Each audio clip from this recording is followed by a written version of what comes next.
Hello and welcome to you wherever you are in the world right now. We are different continents, different places, and it's so beautiful that the internet is connecting us in times where we need more community, right? So my name is Severin. Today we're speaking about the full moon in Virgo, and I already made a part one in which I'm explaining to you why this month of February is so important. It's actually really setting the tone, the theme for the entire year of 2021, and that is particularly because Saturn and Uranus are squaring each other, so they're having a battle with each other, and that's going to happen 3 times. It already happened this month on the 17th of February. It happens again on the 14th of June and on the 24th of December. So the entire year it's going to be dealt with these forces. And that's also why I would say that this new moon we had 2 weeks ago in Aquarius and this full moon that we're having now in Virgo are the most important new moon and full moon for this entire year. And let me explain a little bit more to you how and break that down, explore a little bit more together. So you already see when we're looking at the chart, like the moon is in Virgo, but everything else is down here. So the moon is very alone.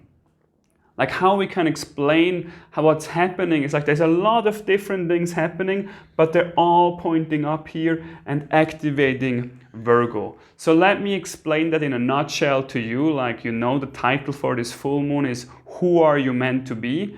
And I would say 2 weeks ago when we had the new moon in Aquarius, then there was almost like on an intuitive level, almost like a breakthrough, like we had an insight that something needs to change. I would almost express it in a way like something new was emerging in our personality. And it's almost like, whoo, what was that? Like I was not functioning like that before.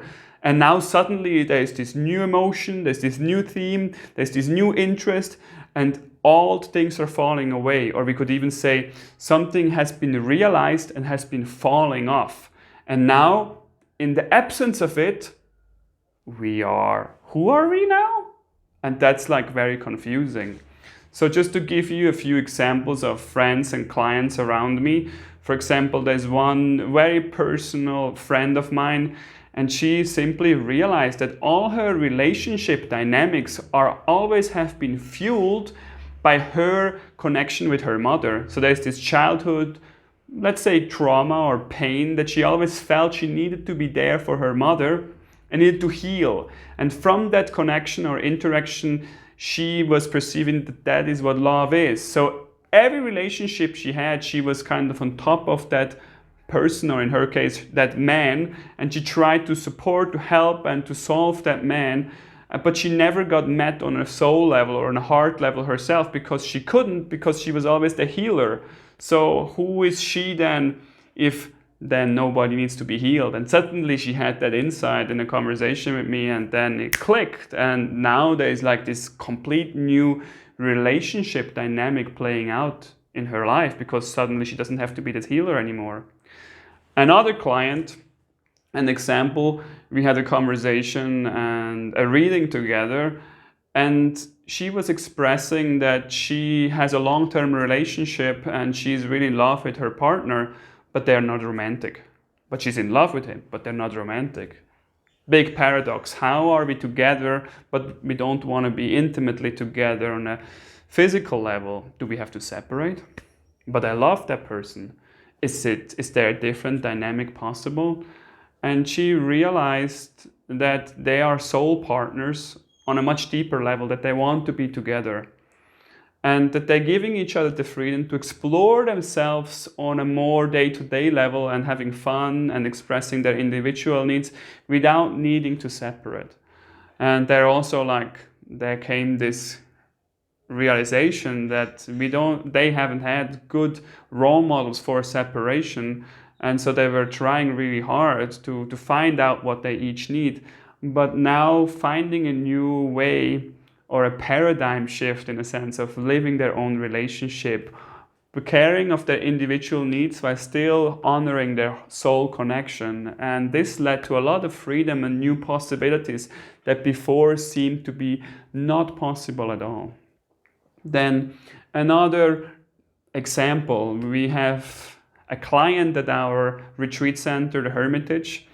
And she has been suffering under severe addictions, let's say for the last 20 years. And these addictions have led her into severe abuse of her body and near-death experiences where she wanted to kill herself. And after many different events, she found to meditation and yoga. And now she started last year a long-term retreat with us, which she has been under guidance from us and mostly have been meditating, and she has been communicating herself with us through letters. So we are in touch with her, but she's very much in silence.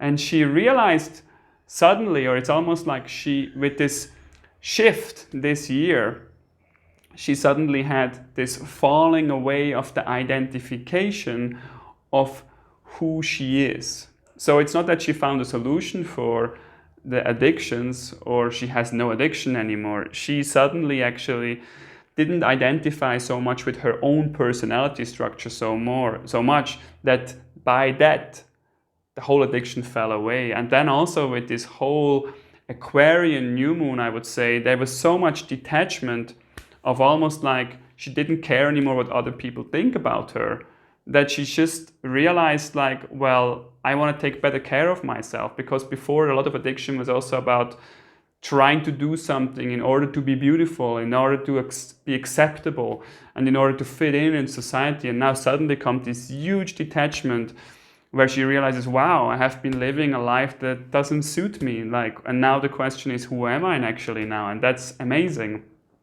Another example and that's my last example, a man who has been a visionary, and I would even call it a little bit like a dreamer, and has very beautiful ideas from his heart, and he just never got active, and he was a bit passive in his life. And now suddenly, because he's forced to make choices in order to take care of his family, he bought property and he is starting to organize a community.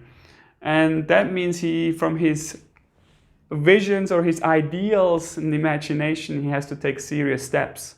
And that pushes him into a realm that he before could always dream about but never had to take action. And now suddenly he stepped into that. And now it's as well, like suddenly he has to do something. He has to do the next step. He has to be clear with people, and he has to set boundaries which really invite him to step up to the next level. And I just wanted to share these examples because it's beautiful to have other people's life, to understand what's happening. Perhaps they touch us on a personal level. And I would even express it in a way, in a more subtle level. When we look at Aquarius 2 weeks ago, and then it's like we have so much Aquarian energy, and that's what's coming into this year especially, and will stay with us for the next years. Suddenly we have more detachment. We can see ourselves, our old self, in a new light, and suddenly we can say, well, I'm not so attached anymore to me because I can see you. I can even try out new solutions, new approaches. Like I can be experimental. I can be more flexible because I don't care so much of how I saw myself in the past. And with that freshness, with that openness, and also being more centered in ourselves, I would say, like we're caring less about the surrounding because it's really becoming important what we want to live out. And suddenly in that light, it seems like something old, because we are not attached so much anymore, is falling away. And it's almost like we don't even realize what has been falling away, because it's not that we're looking at it and we're seeing it go. It's much more like, there's a new lightness, there's a new detachment, a new freedom, a new availability to life. And it feels like we're suddenly acting much more natural, we're much more in touch with the present moment, because we are not so lost in what we have thought we are, and suddenly we are here, we are available, and it feels so good. And we almost like, what did we lose?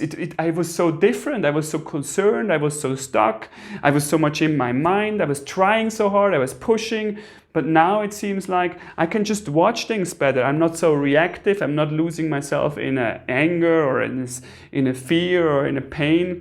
Or even if I lose myself in it, then I can watch even that better.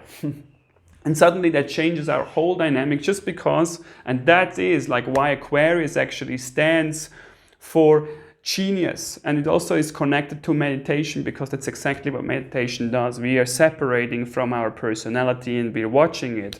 And that watching is not that we are kind of denying it, but we are looking at it and we're seeing it. And that means maybe I don't have to just identify with what's that stream of consciousness immediately, and we can just let it go. Or just see it as a part of us, but not just that uniquely. And from that place, suddenly, we are shifting. We don't even know what's happening to us, but something is different. And I can already tell you later in May, towards June, when Jupiter is going into Pisces, we will lose a little bit of that.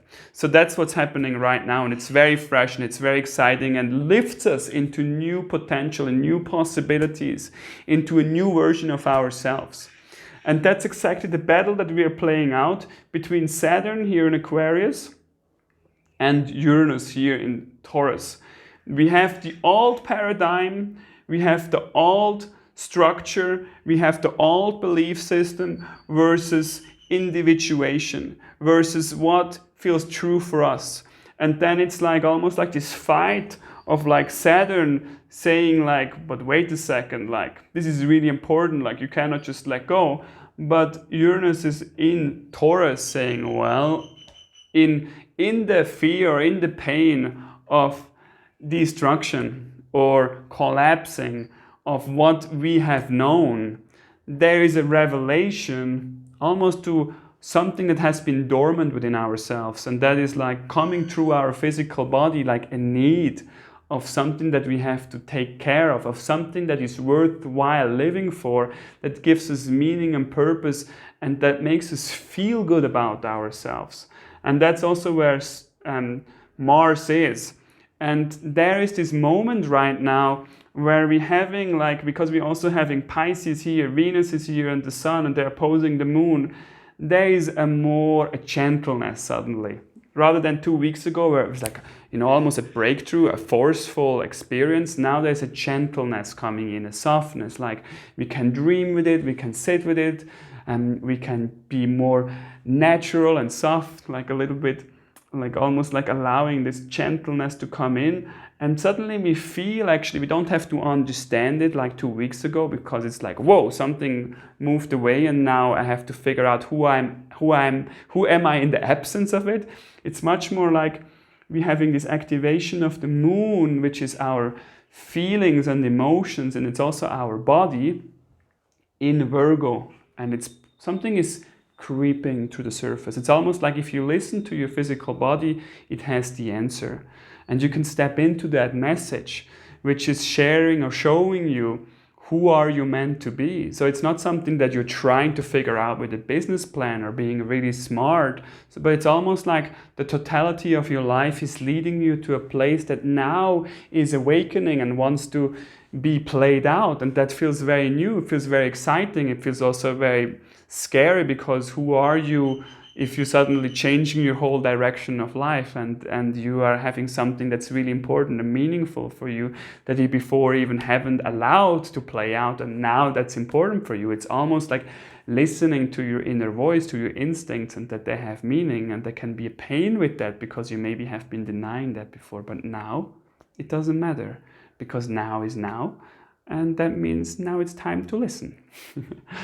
So listening then leads me to the next part, which Mercury is our communication. But obviously we cannot communicate if we don't, there's a part listening and the part expressing itself.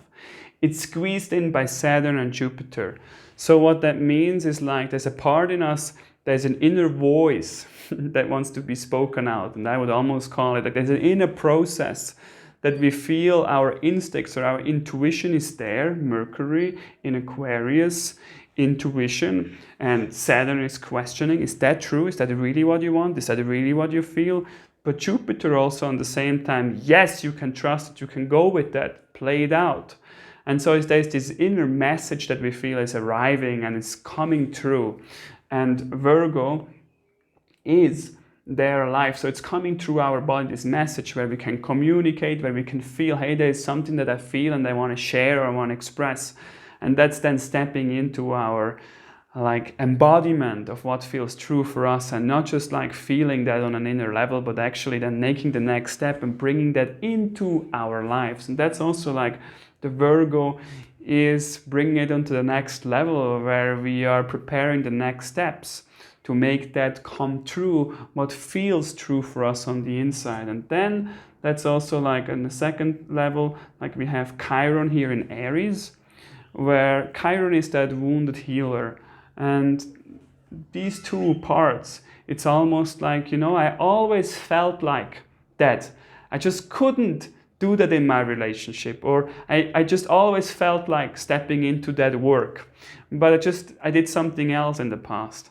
And whatever it is, if it's in your work or in a relationship, there's something in you that perhaps even feels a little bit like a wound where you couldn't step in before, and of many different challenges or limitations. And I would even come back to this symbology that I've brought before. We were just simply too attached, too obsessed, or like too much in control. Maybe also protecting an old fear or a wound that has been there for a reason. But suddenly now we are detaching enough that we can see, I'm not just this personality like identification. I'm not just this wound. I'm not just this fear. And in the absence of that, we can look at that and see suddenly, well then, now I can even see more clearly what I would like to step into if I would take better care of myself and would really listen what's true for me. And then also, well, there is this wound that I never have told you, that, or this desire, because Aries is a desire. It's almost like, actually, I wanted to step into that, but, I feel like I'm not deserving that. I would like to be with that man or that woman, or having this job, or being in a different country, or starting this project, or whatever it is, the passion that's alive in you that you actually feel you would like to, but you don't feel good enough, or you're not the expert, or you don't have something, that somebody likes to be with you, or whatever it is, there's a wound of like, maybe you are not enough. But right now it's like, it doesn't matter. It doesn't matter what you think, because you have to follow what's true for you. And that truth, even though, like you feel it on an intuition and you're afraid of the reaction of others, and there's a subtle pain, and that you have never allowed to step in because something has been hurting or has been worrying you or made you feel limited. Now it comes to your physical body and say, hello, I'm here. I would like to be recognized. Can we play out that in life? And that's what is right now alive, and that's really what it is about. Like, who are you meant to be? Well, there's no answer, but it's about feeling and expressing what's alive in you. And that's not something that's like, you can just put it in a box now and that's it. But it will be a process to step into. A genuine, like, difficult process that we also gonna make 2 steps forward and maybe a step back, but at least we're not pushing it down anymore. We're starting to walk and listen and move with it. And just to finish with that is like Pluto and Mars having a trine, and that means it's now time to wrap up all things. Like finishing up all business, that you can really move in that new version of yourself that you feel like is alive for you. It's not even that you want that, it's just alive in you. That's really important to understand. It's not coming from, I'm gonna do that because that's gonna make sense. Like, I have actually no clue why I'm doing that, and just that's feel true for me, and that's what it seems like to want to be played out through me. So let's do that. Let's lay the foundations that I can really step into that. And whatever that means you need to do that and wrap it up, because it's a long-term goal and a real big breakthrough that you have the whole end of the year then to become more refined, to become more clear, and have your realizations through the whole year. But also to understand that for mostly of you who are watching me, I know that we are connected, we have a similar like vibe, and there's a lot that we are having in common. There's a connection why we are attracted to each other. Otherwise you wouldn't listen to me and you would just think, well, let's listen to somebody else. So for most of us, we can already feel that, and we feel that we are able to step into that, and there is something that makes us, like, or allows us to follow that soul call. So that means probably most of you already have done some homework over the last years and not just started now with the crisis that just has started and pushed a lot of people out of their comfort zone, and now they do something. So I just want to say, for the majority of people who are not watching and living in a country where there's a lot of restrictions now, a lot of fear, a lot of possibilities have been taken away, and let's say they're even a bit older, they are pushing their voice away because this new insight or new intuition feels scary. It feels uncomfortable to follow because, well, there's a life, an old relationship, an old way of being, my supermarket and my house, you know, and the mortgage and all the things that make up the cluttering of your personality so much that it's too difficult to think about following something that is alive in you. It's almost like this little plant saying, hello, I'm alive, please listen to me. And it's like, well, I have too many things that I cannot just sacrifice, and therefore they're pushing it down, and it feels very uncomfortable for them as well. But they have almost no other choice because they're preferring the old Saturn structure, the traditional way. They're wishing that everything will go back to security, and they're scared to stepping into freedom, into their own individuation process, and they're putting it away to not look at it and getting distracted in entertainment, in doing, in being responsible and following the rules, and that's okay. That's okay, that's their choice, and some of them don't even have a choice, but it's not about who is right and wrong, but that you're following what's true for you. That's really important for me to share with you, because there is no right and wrong. There is a collective level that we're playing out, and it's going to be very challenging and difficult for most of people. But for some, this is the most amazing and most beautiful opportunity to grow, to step out, to become really free and see how this crazy scenario and difficulty in our lives is actually the very gift for us to wake up and to step into our power and to our own voice and to our own authenticity that we have been waiting for. So with this, I really wish you the most beautiful full moon this year, and I hope you have and you feel that everything is happening for you. You don't have to force or push. Just listen, be available, and be gentle, and trust that you don't have to know the answer. You just have to do one little step by one step, and everything will play out in the perfect way it has to be. All right? With that, I wish you a beautiful full moon, and see you next time. Goodbye.